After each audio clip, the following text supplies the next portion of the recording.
জিব্রাইল এসে আমাকে বলে গিয়েছে মুমিনের মর্যাদা তাহাজ্জুদের নামাজের ভেতর। সুবহানাল্লাহ পড়েন। তাহাজ্জুদের নামাজ পড়লে মর্যাদা বাড়ায় দেয় কে? 2 নাম্বার কুরবাতুন ইলাল্লাহ, তাহাজ্জুদের নামাজ পড়লে আল্লাহর সাথে নৈকট্য বাড়িয়ে দেয় কে? আল্লাহর সাথে কানেক্টিভিটি আপনার বেড়ে যাবে। আমাদের দুনিয়াতে সব জায়গায় কানেক্টিভিটি আছে, এমপির সাথে হাত আছে, চেয়ারম্যানের সাথে হাত আছে, ওই এসআই এর সাথে হাত আছে, পুলিশের আইজির সাথে হাত আছে, কিন্তু আল্লাহর সাথে হাতটা নাই। কথা কন, আসল জায়গায় কানেকশন লাগানো দরকার। চিল্লায় বলেন ঠিক কি না? মান লাহুল মাওলা ফালাহুল কুল্লু, যে ব্যক্তি আল্লাহর হয়ে যায় গোটা বিশ্ব তার হয়ে যায়। যে সব জায়গায় যে ধর্ণা দেয় আল্লাহর কাছে ধর্ণা দেয় না, তার কোনো মর্যাদা নাই। আর যে ব্যক্তি সব দিক থেকে মুখ ফিরিয়ে আল্লাহর কাছে যায় গোটা বিশ্বের সবাই তার দিকে তাকিয়ে থাকে। এজন্য সম্পর্কটা লাগাইতে হবে কোন জায়গায়? তার মানে তাহাজ্জুদ পড়লে মর্যাদা বেড়ে যায়, আল্লাহর সাথে সম্পর্ক বেড়ে যায়। বিশ্বনবী বললেন মানহাতুনা আনিল ইসম, তাহাজ্জুদের নামাজ পড়লে তাহাজ্জুদের নামাজ আপনারে পাপ কাজ থেকে বাধা দিবে। সুবহানাল্লাহ পড়ে। তাহাজ্জুদ যারা পড়ে এরা পাপ কাজ করে না। চিল্লায় কোন ঠিক কি না? 4 নম্বরে মুকাফফিরাতুন লিসাইয়্যাত, পাপ আর অন্যায় যদি কিছু হয়েও থাকে তাহাজ্জুদের নামাজ পড়লে তাহাজ্জুদের নামাজ পাপগুলোরে ধুয়ে মুছে সাফ করে দেয়। এজন্য তাহাজ্জুদ পড়ার দরকার আছে না নাই? বিশ্বনবী বললেন আপনার প্রথম প্রশিক্ষণ হচ্ছে তাহাজ্জুদের প্রশিক্ষণ। কিসের প্রশিক্ষণ? এজন্য আল্লাহ বললেন ইয়া আইয়ুহাল মুযাম্মিলু কুমিল লাইলা ইল্লা ক্বালিলা নিসফাহু আও ইনকুস মিনহু ক্বালিলা আও জিদ আলাইহি ওয়া রাত্তিলিল কুরআনা তারতিলা। সুবহানাল্লাহ পড়ো। 1 নাম্বার প্রশিক্ষণ চলে গেল। 1 নাম্বার প্রশিক্ষণ কি ছিল? তাহাজ্জুদ। আওয়াজ করে বলেন না কি ছিল? 2 নাম্বার প্রশিক্ষণ ওয়ারাত্তিলিল কুরআনা তারতিলা। ও নবী, মন গড়া কোরআন তেলাওয়াত করবেন না, যেমন মন চায় তেমন কোরআন পড়া যায় না। ওয়ারাত্তিলিল কুরআনা তারতিলা, তারতিলের সাথে তাজবিদের সাথে মাখারিজুল হুরুফ মেইনটেইন করে আপনি তারতিলের সাথে তেলাওয়াত করেন। যারা তারতিলের সাথে তেলাওয়াত করেন কিয়ামতের দিন আল্লাহ বলবে ইকরা ওয়ারতাকি। বিশ্বনবীর কোরআন তেলাওয়াত কেমন ছিল? সাইয়েদনা আনাস বললেন কানাত কিরাআতুহু মাদ্দান, বিশ্বনবী টেনে টেনে কোরআন তেলাওয়াত করতেন। সুবহানাল্লাহ পড়েন। কিভাবে পড়তেন? টেনে টেনে টেনে টেনে কোরআন তেলাওয়াত করতেন। আবার বিশ্বনবীর স্ত্রী আমাদের আম্মা জান উম্মে সালামাকে জিজ্ঞেস করা হলো কাইফা কানা কিরাআতু রাসূলিল্লাহ, ও আম্মা জান বিশ্বনবীর কোরআনের তেলাওয়াত কেমন ছিল? তিনি বললেন কানা ইউকাত্তিউ কিরাআতাহু আয়াতান আয়া, বিশ্বনবী আয়াত আয়াত করে তেলাওয়াত করতেন। একটা আয়াত টেনে টেনে পড়তেন, শেষ করতেন, আরেকটা আয়াত ধরতেন, আবার শেষ করতেন। সুবহানাল্লাহ। কি তেলাওয়াত ছিল বিশ্বনবীর! বিশ্বনবীর কণ্ঠের তেলাওয়াত শুনে অনেক কাফের কালিমা পড়ে মুসলমান হয়েছে। সুবহানাল্লাহ আসতে বলেন। বিশ্বনবীর কণ্ঠের তেলাওয়াত শোনার জন্য শুধু মুমিনরাই পাগল ছিল না, আবু জাহেল, উতবা, শাইবা, ওয়ালিদ ইবনে মুগিরা এগুলোও পাগল ছিল। দিনের বেলা আবু জাহেল, উতবা, শাইবা বিশ্বনবীর বিরোধিতা করত, আর রাত্রে বেলা লুকিয়ে লুকিয়ে বিশ্বনবীর কণ্ঠের তেলাওয়াত শোনার জন্য যেত। সুবহানাল্লাহ পড়বেন না? দিনের বেলা ভাষণ দিতে খবরদার কেউ মুহাম্মদের কণ্ঠের তেলাওয়াত শুনতে যেতে পারবি, কিন্তু রাত্রে বেলা লুকায় লুকায় নিজেই যেত। না জানি কত সুন্দর কণ্ঠ ছিল আমার নবীর, না জানি কি সুরের ঝংকার আর রহুরি খেলতো যখন নবী তেলাওয়াত করত। সুবহানাল্লাহ পড়বেন না?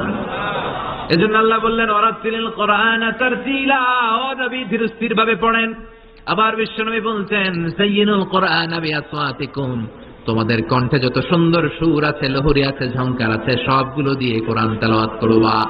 আবার বিশ্বনবী বলতেন মান লাম ইয়াতাগান্না বিল কুরআন ফালাইসা মিন্না, যে গুনগুন করে সুর করে কোরআন তেলাওয়াত করে না ওই লোক কখনো আমি নবীর উম্মত হতে পারে।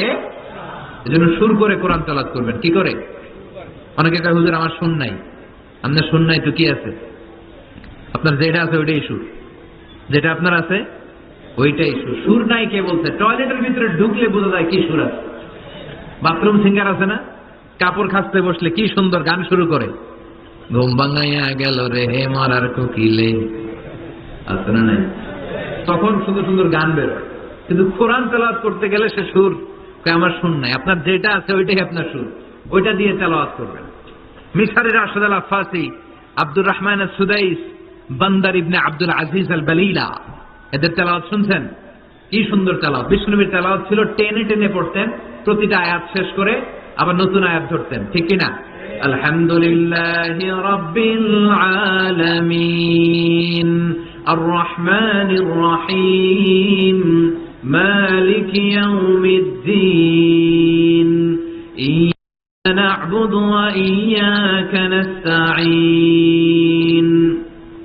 ইহদিনাস সিরাতাল মুস্তাকিম সিরাতাল লাযীনা আন'আমতা আলাইহিম গায়রিল মাগদুবি আলাইহিম ওয়ালাদ-দাল্লিন।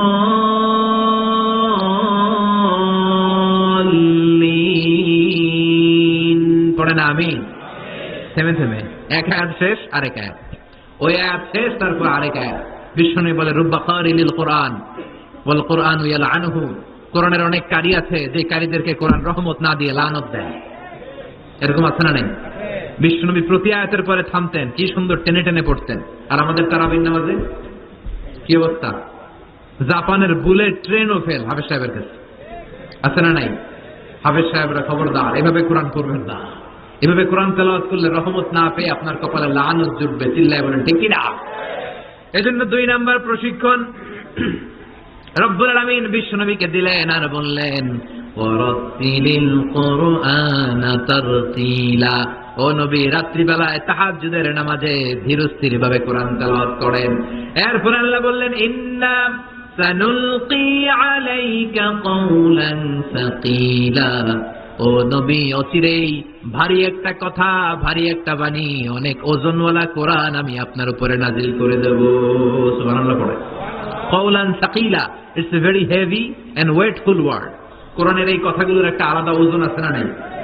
বিশ্বাস হয় না সন্দেহ লাগে? বিশ্বনবীর কাছে যখন কোরআনের আয়াত নাজিল হতো, মা আয়েশা বর্ণনা করেন প্রচন্ড শীতের রাতে। কিসের রাতে? কথা শুনতেছেন? প্রচন্ড শীতের রাতে বিশ্বনবী ঘেমে ঘেমে একাকার হয়ে যেতেন। মাঘ মাসের শীত, মা আয়েশা বলে আমরা কম্বল গায়ে দিয়ে শুই, কিন্তু বিশ্বনবীর কাছে যখন কোরআন নাজিল হয় বিশ্বনবী ঘেমে ঘেমে একাকার হয়ে যেতেন। সুবহানাল্লাহ পড়ে। বিশ্বনবী যখন ওটের উপর বসা অবস্থায় কোরআনের আয়াত নাজিল হতো, ওটের বুকটা জমিনে লেগে যেত।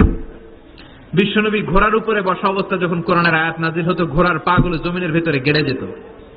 বিশ্বনবী মাঝে মাঝে অনেক সাহাবাদের রানের মধ্যে মাথা রেখে শুয়ে পড়তেন।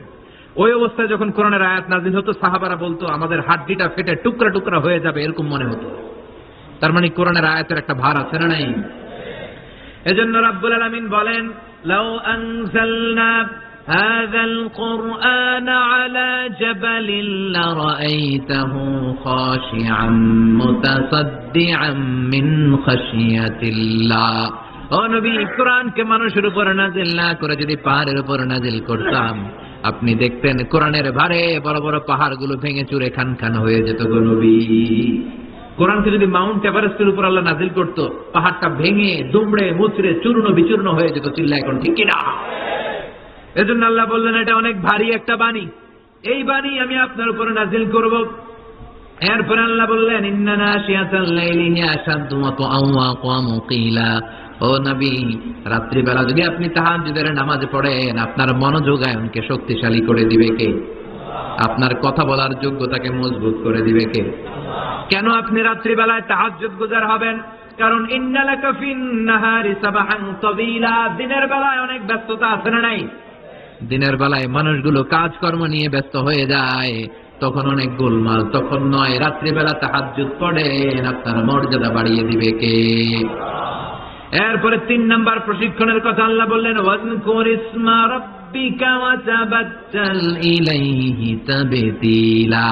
প্রথম প্রশিক্ষণ তাহাজ্জুদের প্রশিক্ষণ। কিসের? দ্বিতীয় প্রশিক্ষণ মনোযোগের সাথে ধীরস্থির ভাবে কোরআন তেলাওয়াতের, তারতিলের সাথে কোরআন তেলাওয়াতের প্রশিক্ষণ, ঠিক কিনা? 3 নাম্বার প্রশিক্ষণ ওয়াজকুর ইসমা রাব্বিক, সব সময় রবের জিকির করবেন। জিকির চলবে কার? লা ইলাহা লা ইলাহা ইল্লাল্লাহু মুহাম্মাদুর রাসূলুল্লাহ সাল্লাল্লাহু। ওয়াজকুর ইসমা রাব্বিক, ও নবী আপনার রবের নাম স্মরণ করেন। সব সময় জিহ্বায় একজনের নাম থাকবে, তিনি কে? আমাদের রব কে? আল্লাহ আমারে রব। দমে দমে তনু মনে তারি অনুভব। পড়েন, আল্লাহ আমারে রব। তোমার দুনিয়াতে আমি যেদিকে তাকাই, অথই নিয়ামাতে ডুবে আছি সবাই। পাখ পাখালির গানে শুনি তসবিহ কলরব, তসবিহ কলরব। আল্লাহ আমারে রব। ওয়াজকুর ইসমা রাব্বিক, রবের নামকে স্মরণ করেন নবী। বিপদে পড়লে একজনের নামের জিকির চলবে, চিল্লায় বলেন তিনি কে? তার মানে 3 নাম্বার প্রশিক্ষণ নিতে বললেন, সব সময় একজনকে ডাকবেন, তিনি হলেন রব। এই কথা বলার পরে বিশ্বনবী দুনিয়ার বুকে যত দোয়া করতেন তার বেশিরভাগ দোয়ার শুরুতে রবের নাম আছে না নাই? রব্বানা যালামনা আনফুসানা ওয়া ইল্লাম তাগফির লানা ওয়া তারহামনা লানাকুনান্না মিনাল খাসিরিন। আবার বিশ্বনবী পড়তেন, রব্বানা আতিনা ফিদ দুনিয়া হাসানাতাও ওয়া ফিল আখিরাতি হাসানাতাও ওয়া কিনা আযাবান নার। আবার আমরা যখন রুকুর মধ্যে যাই তখন রবের নাম আছে না নাই? সুবহানা রাব্বিয়াল। আবার যখন সিজদায় যাই তখনও রবের নাম আছে না নাই? সুবহানা রাব্বিয়াল। এজন্য 3 নাম্বার প্রশিক্ষণ, ওয়াজকুর ইসমা রাব্বিকা, নবী রবের নাম স্মরণ করেন। 4 নাম্বার প্রশিক্ষণ, ওয়া তাবাত্তাল ইলাইহি তাবতিলা। আপনি যখন সময় পাবেন রবের ইবাদতে মশগুল হয়ে যান। কার ইবাদতে? কার ইবাদতে? আমরা যেন আল্লাহর ইবাদতে মশগুল হয়ে যাই। ওয়া তাবাত্তাল ইলাইহি তাবতিলা। তাবাত্তুল মানে আল্লাহর ইবাদতে মনোনিবেশ করা, মশগুল হওয়া। এই তাবাত্তুল শব্দটা এসেছে আল বাতুল থেকে। এজন্য মারিয়াম আলাইহিস সালামকে বলা হতো মারিয়াম আল বাতুল। মারিয়াম আলাইহিস সালামকে কি বলা হতো? উনি বাইতুল মুকাদ্দাসে সব সময় কার ইবাদতে মশগুল থাকতো? ইবাদতে মশগুল। আমাদের নারীরাও মশগুল থাকে, তবে ইবাদত নিয়ে নয়, জি বাংলা নিয়ে, স্টার জলসা নিয়ে, কিরণমালা নিয়ে, হিন্দি সিনেমা নিয়ে। আছে না নাই? পেকুয়াতে নাই? এদিকেও আছে। আল্লাহ এই গজব থেকে তুমি আমাদেরকে হেফাজত করো, আমরা পড়ি আমিন। ফাইদা ফারাগতা ফানসাব ওয়া ইলা রাব্বিকা ফারগাব।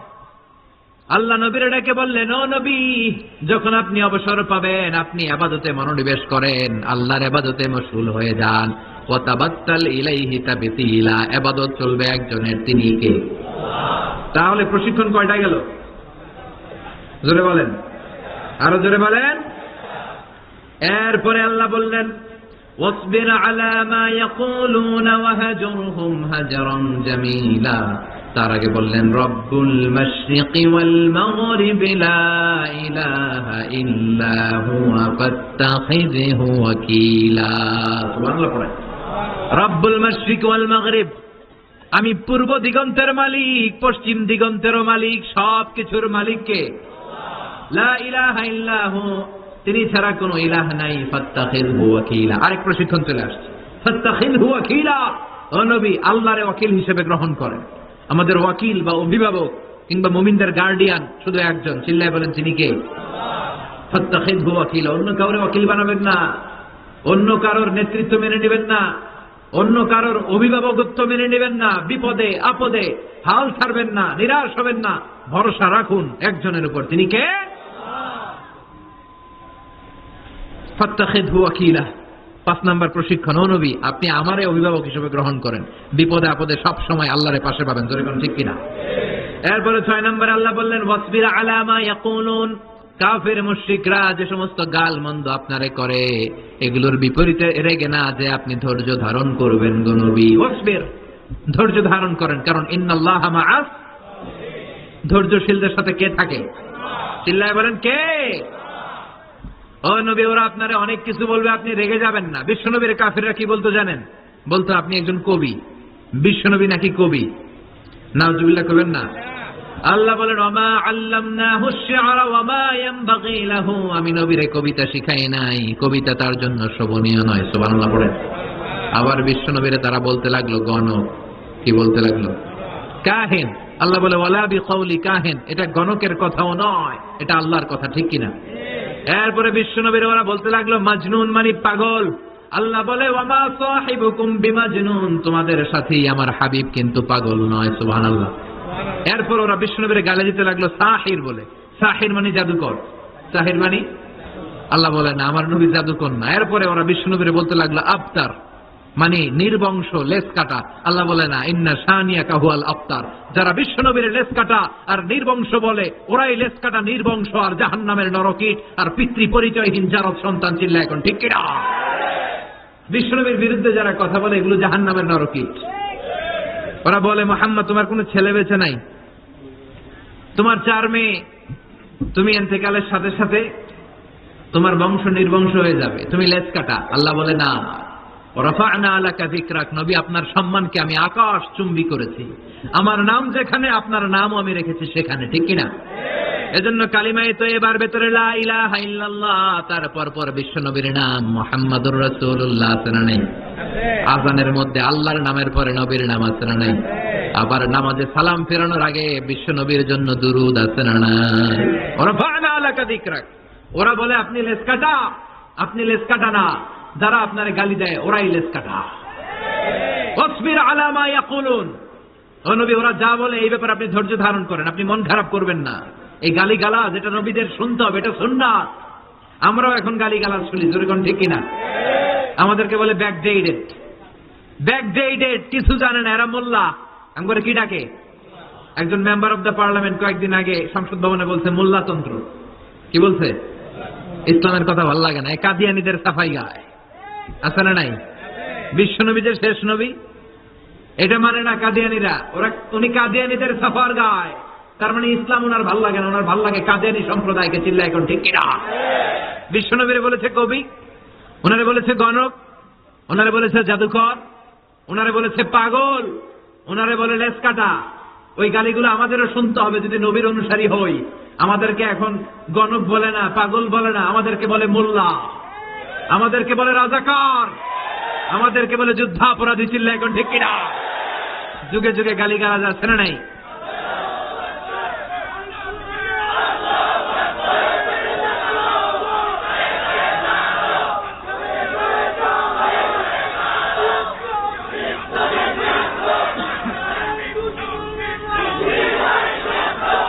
আমাদেরকে যেই ট্যাগই লাগাক না কেন, আল্লাহ বলেন ওয়াসবির, গালি দেখ, মন্দ কথা বলুক, হুমকি ধমকি দেখ, ওয়াসবির, ধৈর্য ধারণ করো, কারণ ইন্নাল্লাহা মাআস, ধৈর্যশীলদের সাথে আল্লাহ রয়েছে। যারা জমিনের উপর জুলুম করে তাদের জন্য আল্লাহ কোনো সাহায্য পাঠায় না। আর জমিনে যারা মাজলুম, যাদের রক্ত জমিনে লাগে, ওই জমিনের ক্ষমতা আল্লাহ মাজলুমদের হাতে তুলে দেয়। চিল্লা এখন ঠিক কিনা? রাত্রি যত গভীর হয় সুবহে সাদিকের সময় কাছে আসতে থাকে। ঠিক কিনা? ইসলামের পক্ষের শক্তির উপর আযাব, অত্যাচার, জুলুম, নির্যাতন যত বাড়তে থাকে ইসলামের বিজয়ের সময় ঘনাতে থাকে। এটা মুমিনের বিশ্বাস, এটা মুমিনের আত্মোপলব্ধি। আল্লাহ বলেন ওয়াসবির আলা মা ইয়াকুলুন, নবী ওরা যা বলে আপনি মন খারাপ করবেন না, আপনি ধৈর্য ধারণ করেন, কারণ ইন্নাল্লাহা মাআস, ধৈর্যশীলদের সাথে থাকে কে? আবার আল্লাহ বললেন ওয়াস্তাঈনু বিস-সাবরি ওয়াস-সালাতি ওয়া ইন্নাহা লাকাবীরাতুন ইল্লা আলাল খাশিঈন। ও নবী, ধৈর্য আর সালাতের মাধ্যমে আপনি আমার কাছে সাহায্য চান। ফাসবির কামা সাবারা উলুল আজমি মিনার রাসূল। ও নবী, আপনার আগে সাইয়েদনা ইব্রাহিম, সাইয়েদনা নূহ, সাইয়েদনা মূসা, ঈসা যেইভাবে ধৈর্য ধারণ করেছে আপনাকেও ধৈর্য ধারণ করতে হবে। ঠিক কি না? এজন্য বিচলিত হওয়া যাবে? ভয় লাগে আপনাদের? হাল ছাড়া যাবে? ইসলামের পক্ষে থাকার দরকার আছে না নাই? ধৈর্য ধারণ করলে সাহায্য আর গায়েবী মদত পাঠাবে কে? ওয়াসবির আলা মা ইয়াকুলুন, নবী ওরা যা বলে এই ব্যাপারে ধৈর্য ধারণ করেন। এরপর আল্লাহ বললেন ওয়াহজুরহুম হাজরান জামিলা, ওদেরকে আপনি পরিত্যাগ করেন, এড়িয়ে চলেন। মূর্খরা এসে যখন আপনার সাথে গালমন্দ করতে চায়, পায়ে পাড়া দিয়ে ঝগড়া করতে যায়, আপনি সালাম দিয়ে কেটে পড়েন। ওদের এই কথাগুলো, এই গালিগুলো শোনার সময়ও আমাদের নাই। চিল্লায় বলেন ঠিক কিনা? তার মানে সর্বশেষ 6 নম্বরে আল্লাহ তাআলা বিশ্বনবীকে ধৈর্যের প্রশিক্ষণ নিতে বললেন। আর 7 নম্বরে এই সমস্ত কাফির মুশরিক